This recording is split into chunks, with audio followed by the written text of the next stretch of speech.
Hey guys, Todd with Vapor Honing Technologies here, and I have another aluminum CNC part. We've already taped off one half of it. With aluminum parts, especially off a CNC machine, you have all of the tool lines and you'll have slight burrs on here. There's two different things that most people do with aluminum parts, to where they're either Cerakoting a part or they're leaving it raw.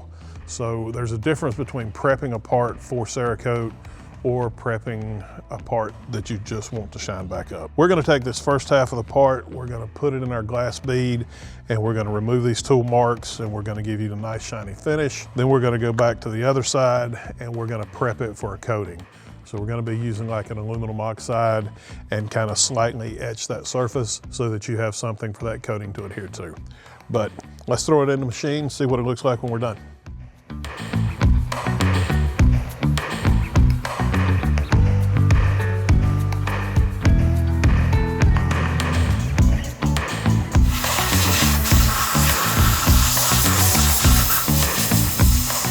So after running this through our glass bead, as you can see, the tool marks that we had in there are actually already gone. So if you're just wanting to remove tool marks and clean up the aluminum and deburr, the glass bead works great for that. Process is done and finished.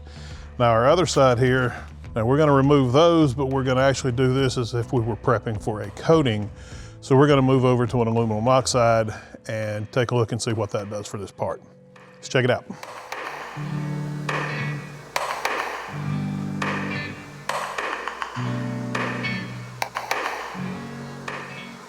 Okay, so now that we've got this part, and basically from here over, we went with our aluminum oxide. We did have a little overspray because we didn't take time to tape this back up, but the original finish over here with the glass bead versus what you have on this side with an aluminum oxide. This part is prepped and ready now for any type of coating you want to do, whether it be Cerakote or anodizing. You could run either one over here, depending on the finish that you're looking for. That's a brief explanation of aluminum parts being cleaned in different types of media. If you have questions or comments, give us a call. Phone number is 828-202-5563. Thanks for watching.